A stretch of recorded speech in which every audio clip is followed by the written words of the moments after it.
તો આ તરફ સુરતમાં આરોપી ભાગીને તાપી નદીમાં કૂદી ગયો। આરોપીને કોઝવેના પાડા પરથી લઈ જતા સમયે તકનો લાભ લઈ પાડા પરથી કૂદી ફરાર થયો। આરોપી તાપી નદીની વચ્ચે આવેલા ટાપુ પર પહોંચી ગયો।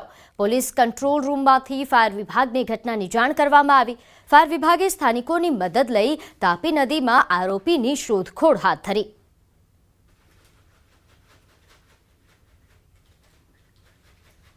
રાજ્યમાં ગઈકાલે પણ આપઘાતની અનેક ઘટનાઓ સામે આવી, જેમાં મોડેલ, રત્ન કલાકાર તેમજ પોલીસ જવાને આપઘાત કરતા ખળભળાટ મચી ગયો।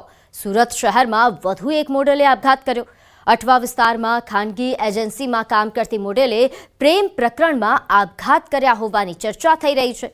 મોડેલની સોશિયલ મીડિયાની પોસ્ટ વાયરલ થઈ રહી છે, જેમાં લખ્યું છે કે આજે તે અહેસાસ કરાવી જ દીધો કે હું તારા માટે કંઈ જ નથી।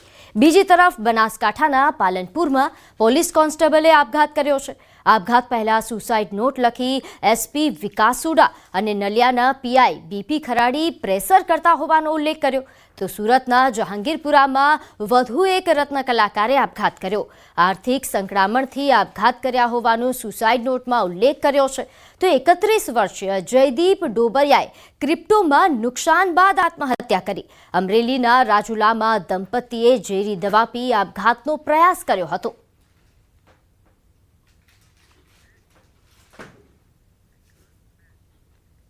આગળ વાત રાષ્ટ્રપતિ ડોનાલ્ડ ટ્રમ્પ દ્વારા નેશનલ ગાર્ડ તૈનાત કર્યા બાદ લોસ એન્જલસમાં વિરોધ પ્રદર્શનો વધુ તીવ્ર બન્યા છે। અમેરિકાના લોસ એન્જલસમાં હિંસક વિરોધ પ્રદર્શન થઈ રહ્યા છે। પ્રદર્શનકારીઓએ પોલીસ પર ફટાકડા અને પથ્થરમારો કર્યો છે। ટ્રમ્પે 2000 નેશનલ ગાર્ડ મોકલ્યા છે। ગેરકાયદેસર ઇમિગ્રન્ટ સામે કાર્યવાહીનો વિરોધ કરવામાં આવી રહ્યો છે। અત્યાર સુધી 118 લોકોની ધરપકડ કરવામાં આવી છે।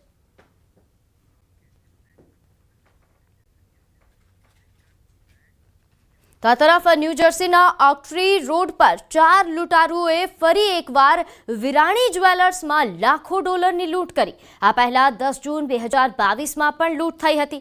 ત્યારબાદ ઓક્ટ્રી રોડ પરના તમામ જ્વેલર્સ માલિકોએ પ્રાઇવેટ સિક્યોરિટી રાખી હતી, પરંતુ 7 જૂન 2025ના બપોરના 12:15 લૂંટારુ કાળા કલરની કાર લઈને આવ્યા અને લૂંટ કરીને આતંક મચાવ્યો। વિરાણી જ્વેલર્સમાં તોડફોડ મચાવી તમામ દાગીનાઓ લઈને ફરાર થઈ ગયા। ચોંકાવનારી બાબત એ છે કે જૂન 2022માં જ્યારે લૂંટ થઈ હતી તે વખતે એક પણ અપરાધી પકડાયો ન હતો। પોલીસ આ અપરાધીઓને પકડે તે પહેલા જ 2025માં બીજી વખત લૂંટ થઈ।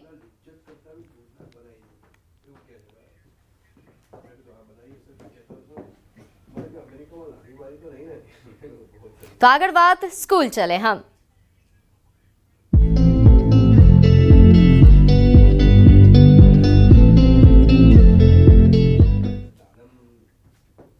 આજથી શાળાઓમાં શૈક્ષણિક સત્રનો પ્રારંભ થયો છે। શાળાઓમાં ઉનાળુ વેકેશન પૂર્ણ થયું।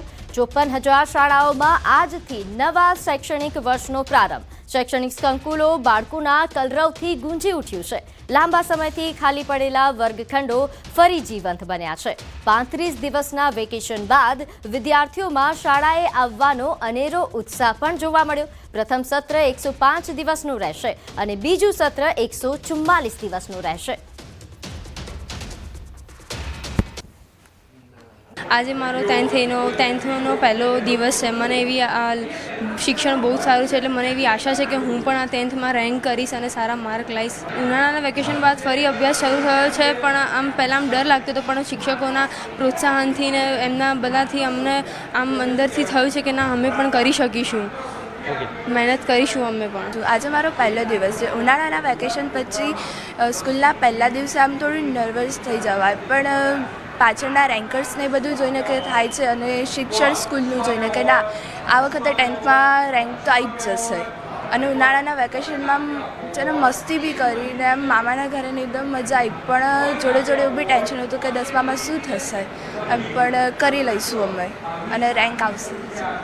35 દિવસના ઉનાળુ વેકેશન બાદ નવા શૈક્ષણિક વર્ષના પ્રારંભની સાથે નવું શૈક્ષણિક વર્ષ આજથી શરૂ થઈ ચૂક્યું છે। અને હાલ આપ જે જોઈ શકો છો કે અમદાવાદ સહિત રાજ્યભરની 54,000 જેટલી શાળાઓમાં નવા શૈક્ષણિક વર્ષનો પ્રારંભ થયો છે અને શૈક્ષણિક સંકુલોમાં બાળકોના કલરવ અને ઉત્સાહથી જે છે તે શાળાઓ ગુંજી ઉઠી છે. લાંબા સમયથી શાંત પડેલા વર્ગખંડો આજે ફરી જીવંત બન્યા છે અને 35 દિવસના વેકેશન બાદ આજે વિદ્યાર્થીઓ જે કે જેઓ શાળાએ પહોંચ્યા છે અને વિદ્યાર્થીઓમાં પણ અભ્યાસને લઈને ઉત્સાહ જોવા મળી રહ્યો છે.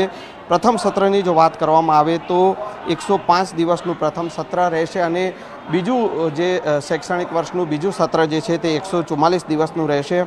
અને દિવાળી વેકેશનની જો વાત કરીએ તો દિવાળી વેકેશન 21 દિવસનું રહે છે, જ્યારે ઉનાળુ વેકેશન 35 દિવસનું રહે છે. અને નવું શૈક્ષણિક વર્ષ જે શરૂ થયું છે અને તેને લઈને વિદ્યાર્થીઓમાં પણ અત્યારે જે છે તે ઉત્સાહ જોવા મળી રહ્યો છે. કેમેરામેન ખેંગાર રાઠોડ સાથે સંજય ટાંક, ન્યૂઝ 18 ગુજરાતી, અમદાવાદ. તો આગળ વાત જૂનાગઢની. અહીં આમ આદમી પાર્ટીના ઉમેદવાર પર હુમલાનો આરોપ. આમ આદમી પાર્ટીના ઉમેદવાર ગોપાલ ઇટાલિયાના આરોપ છે. વિસાવદર શહેરના જીવાપરા વિસ્તારની ઘટના. પ્રચાર દરમિયાન હુમલો કર્યાનો આરોપ લાગ્યો છે. ભાજપના ઉમેદવારના માણસોએ હુમલો કરાવ્યાનો આરોપ લગાવવામાં આવ્યો છે. આપના ઉમેદવાર અનેક કાર્યકરો પર પથ્થરમારો કર્યાનો આક્ષેપ. આમ આદમી પાર્ટીના ઉમેદવાર અને કાર્યકર્તાઓ વિસાવદર પોલીસ સ્ટેશન પહોંચ્યા.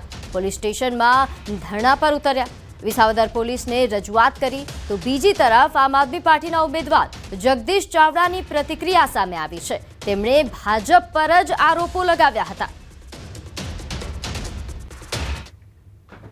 ભાજપના ઉમેદવાર કિરીટ પટેલના ખાસ સમર્થક અને ભાજપના કોર્પોરેટરના ભાઈ નાસિર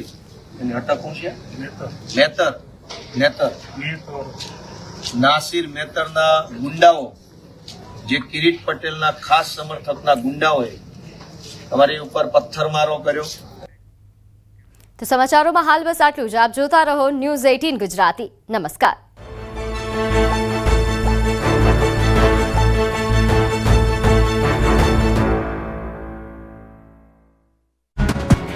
ગુજરાતમાં ચોમાસું આસપાસ છે. હવામાન નિષ્ણાંત અંબાલાલ પટેલે ચોમાસાને લઈને આગાહી કરી છે. અંબાલાલના મતે 12 જૂનથી ગુજરાતમાં ચોમાસાની એન્ટ્રી થઈ શકે.